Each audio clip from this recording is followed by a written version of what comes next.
আসসালামু আলাইকুম। আমি সরষে ইলিশ ইলিশ ভাপাটার জন্য এগুলো রেডি করে নিলাম। এখানে আমি কয়েক পিস মাছ নিছি। মাছটা মাশাআল্লাহ বড় ছিল। এখানে মাছ নিলাম, আর হচ্ছে এখানে এই যে পেঁয়াজ, কাঁচামরিচ, আর হচ্ছে এই বাদাম, আর এখানে এই যে সরিষা। এখন আমি এই যে ব্লেন্ডারের জারে দিয়ে দিব ইনশাল্লাহ। এখানে আমি নারকেল কোড়া আর হচ্ছে একটু হলুদ কালারের জন্য দিলাম, আর শুকনো মরিচ দিব না, আমি কাঁচামরিচ দিছি। আর এখানে দিলাম একেবারে খাঁটি সরিষার তেল। এখন এটা পেস্ট করে নিব ইনশাল্লাহ ব্লেন্ডারে। আপনারা শিল্পাটাও বাড়তে পারেন। আলহামদুলিল্লাহ, এই যে দেখেন পেস্টটা হয়ে গেছে। মাশাআল্লাহ, দেখছেন কালারটা কত সুন্দর। আর এখানে আমার ঘরে বানানো দই, এটা কিন্তু একটু মিষ্টি দই, একটু চিনি দিছি আমি। এই যে দেখেন কালকে এটা 120 টাকা দিয়ে কিনে নিয়ে আসছি এই বাড়িটা ইলিশ ভাপা করার জন্য। এখানে একটু তেল ব্রাশ করে নিলাম, এটা সরিষার তেল।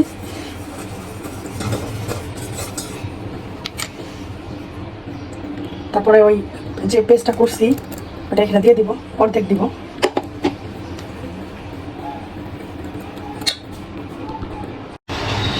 হ্যাঁ, এখন আমি এখানে লবণ দিতে ভুলে গেছিলাম, পরে কিছুক্ষণ আগে লবণ দিয়া এটা করে নিচ্ছি। এখন মাছগুলো একটু সেট করে বসাই নিই।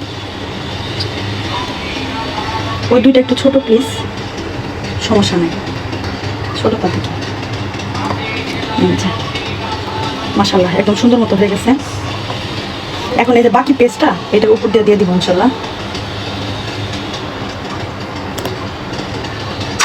আমি কিন্তু আজকে প্রথম করতেছি, জানি না কেমন হবে, কিন্তু মনে হইতেছে আলহামদুলিল্লাহ ভালো হবে ইনশাল্লাহ। আর এখানে উপর দিয়ে কয়েকটা কাঁচামরিচ দিয়ে দিলাম, এটা ঝাল হবে না, জাস্ট ফ্লেভারটা আসবে। আর এখানে আমি আরেকটু সরিষার তেল দিয়ে দিব।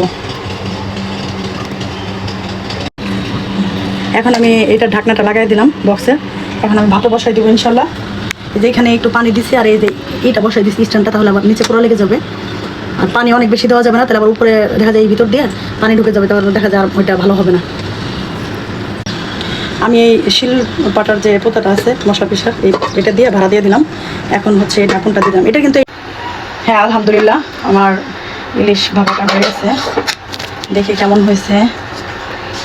আজকে আমি জীবনের প্রথম করছি। ভয় পাই গরম। এটা দিয়ে উঠি। ও মাশাআল্লাহ মাশাআল্লাহ, কেমন হয়েছে ওর সামনে? অনেক সুন্দর, ফ্লেভারটা অনেক সুন্দর আসছে। ওকে, দাও একটু দেখি চামচ দিয়ে কেমন হয়েছে। বিসমিল্লাহির রহমানির রহিম। ও মাশাআল্লাহ, সুন্দর হয়েছে। এই যে মাছটা আস্তে আস্তে উঠাতে হবে তো। হ্যাঁ, আলহামদুলিল্লাহ ইলিশ মাছটা হয়ে গেছে। দেখেন কালারটা মাশাআল্লাহ। আমি একটু ঝোল দিয়ে দিই, ফ্লেভারটা অনেক সুন্দর আসছে। টক দই, দুই আইটেমের সরিষা, সব কিছু মিলে